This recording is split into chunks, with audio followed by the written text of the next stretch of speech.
Em nome do Pai, do Filho e do Espírito Santo. Amém. Programa de Formação Católica do dia 8 de junho de 2025, domingo da solenidade de Pentecostes. Reunidos na mesma fé e numa mesma e única família, celebramos neste domingo a solenidade de Pentecostes. Renovados pelo Espírito Criador e Unificador, solidificamos nosso caminho de peregrinos de esperança e de mensageiros do perdão e da paz. O Espírito Santo, no qual fomos batizados, capacita-nos para falar em linguagem compreensível a todos. O amor. Ele nos reúne e nos envia para que sejamos portadores da paz e do perdão. A primeira leitura é de Atos 2, de 1 a 11. A leitura confirma a promessa do envio do Espírito Santo e o convergir das nações à unidade. O Espírito Santo dá aos seguidores de Jesus a capacidade de proclamar o Evangelho na língua e cultura de cada povo. Pentecostes restaura a unidade quebrada por Babel. A primeira leitura dos Atos, a segunda é de 1 Coríntios 12, 3b, 7, 12 a 13. A diversidade de dons é fruto do mesmo Espírito Santo. Unidade no Espírito e diversidade de carisma. Unidade que garante a coesão e a harmonia entre todos. O Evangelho é de João 20, 19 a 23. A presença do ressuscitado provoca alegria nos discípulos trancados por medo. São enviados como mensageiros da paz e da reconciliação. O sopro do ressuscitado lembra o sopro de Deus no Gênesis, que cria e recria o ser humano. Queridos irmãos, o Espírito Santo de Deus é o amor, a vida mesma de Deus e de tudo quanto existe. Este amor revelou para nós e nos deu o Filho, amando-nos com o mesmo amor do Pai. O tempo após Jesus é todo um perpétuo Pentecostes. O Espírito já nos foi doado, espera somente ser conhecido e recebido. A missão da igreja é aquela de conhecer e amar sempre mais o Senhor, para ser testemunha dele diante de todos os homens. Como a palavra de Deus nutre a nossa fé? De que maneira ela ilumina os acontecimentos da vida? Por que o Espírito não diz coisas estranhas ou novas, mas sim nos faz lembrar tudo o que Jesus nos disse? O que significa para nós ser movidos pelo Espírito Santo? Na frase final do Evangelho que ouvimos, Jesus faz uma afirmação que nos dá esperança e ao mesmo tempo faz refletir. Diz ele aos discípulos: o Paráclito, o Espírito Santo, que o Pai enviará em meu nome, ele vos ensinará tudo e vos recordará tudo o que eu vos tenho dito. João 14, 26. Ficamos impressionados com esse tudo, perguntamos-nos em que sentido dá o Espírito esta compreensão nova e plena a quem o recebe. Não é questão de quantidade nem questão acadêmica. Deus não quer fazer de nós enciclopédias nem eruditos, não. É questão de qualidade, de perspectiva, de intuito.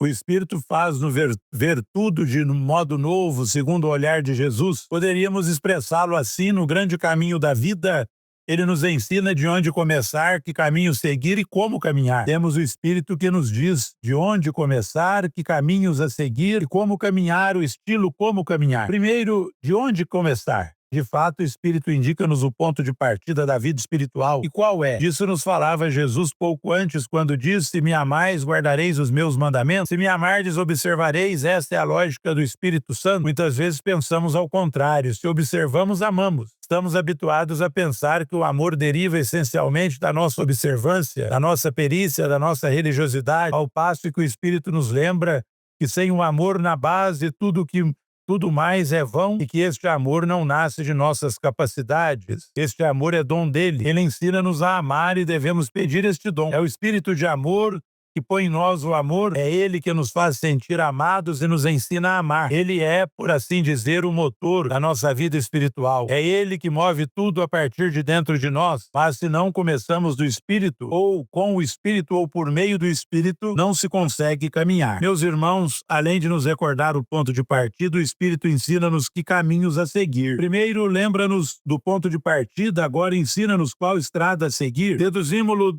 da segunda leitura, onde São Paulo explica que todos aqueles que se deixam conduzir pelo Espírito de Deus não caminham segundo a carne, mas segundo o Espírito. Por outras palavras, nas encruzilhadas da vida, o Espírito sugere-nos o melhor caminho a seguir. Por isso é importante saber discernir entre a voz dele e a do Espírito do mal. É que ambos nos falam. É preciso aprender a discernir e compreender onde está a voz do Espírito para a identificar e seguir a estrada dele.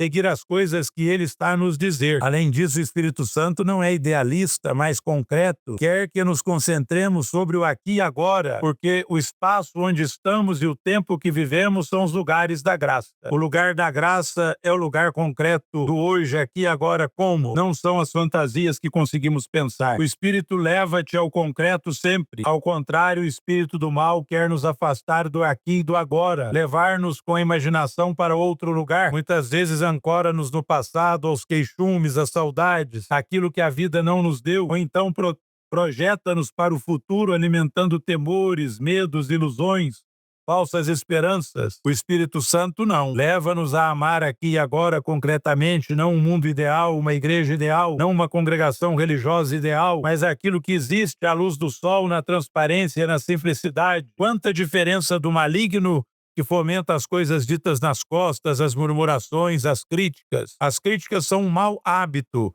que destrói a identidade das pessoas. O Espírito quer-nos juntos, funda-nos como igreja e hoje, terceiro e último aspecto, ensina a igreja o modo como caminhar. Os discípulos estavam fechados no cenáculo. Então, o Espírito desce e fala-os sair. Sem o Espírito estavam uns no meio dos outros. Com o Espírito abrem-se a todos. Em cada época, o Espírito transtorna os nossos esquemas e abre-nos a sua novidade. Mas no fim curioso, o Espírito Santo é o autor da divisão, até da confusão, de uma certa desordem. Pensemos na manhã de Pentecostes, ele é o autor que cria divisão de línguas, de atitudes. Aquilo era uma confusão, mas ao mesmo tempo é o autor da harmonia. Divide com a variedade dos carismas, mais uma divisão fictícia, porque a verdadeira divisão acaba inserida na harmonia. Faz a divisão com os carismas e faz a harmonia com toda esta divisão. E esta é a riqueza da igreja. Pai nosso que estais no céu, santificado seja o vosso nome, venha a nós o vosso reino. Seja feita a vossa vontade, assim na terra como no céu. O pão nosso de cada dia nos dai hoje, perdoai-nos as nossas ofensas, assim como nós perdoamos a quem nos tem ofendido, e não nos deixeis cair em tentação, mas livrai-nos do mal. Amém. Ave Maria, cheia de graça, o Senhor é convosco. Bendita sois vós entre as mulheres, e bendito é o fruto do vosso ventre, Jesus. Santa Maria, Mãe de Deus, rogai por nós, pecadores, agora e na hora de nossa morte. Amém. Oremos, ó Deus, que pelo mistério da festa de hoje santificais vossa igreja inteira, em todos os povos e nações derramai por toda a extensão do mundo os dons do vosso Espírito Santo, e realizai agora no coração dos que creem em vós as maravilhas que operaste no início da pregação do Evangelho. Por nosso Senhor Jesus Cristo, vosso Filho, que é Deus e convosco vive e reina, na unidade do Espírito Santo, por todos os séculos dos séculos. Amém. O Senhor esteja convosco, Ele está no meio de nós. Deus, o Pai das luzes, que hoje iluminou os corações dos discípulos, derramando sobre eles o Espírito Santo, vos conceda a alegria de sua bênção e a plenitude dos dons do mesmo Espírito. Amém. Aquele fogo descido de modo admirável sobre os discípulos por seu poder, purifique os vossos corações de todo mal e vos ilumine com o esplendor de sua luz. Amém. Aquele que na proclamação de uma só fé reuniu a diversidade das línguas, os faça perseverar na mesma fé e por ela passar da esperança à plena visão. Amém. A bênção de Deus Todo-Poderoso, Pai, Filho e Espírito Santo, desça sobre vós e permaneça para sempre. Amém. A alegria do Senhor seja a vossa força e de em paz e o Senhor vos acompanhe. Graças a Deus. Espírito de Deus, enviai dos céus um raio de luz. Pai dos miseráveis, com vossos dons afáveis, vinde aos corações. Consolo que acalma, hóspede da alma, doce alívio vinde. No labor descanso, na aflição remanso, no calor aragem. Enchei, ó luz bendita,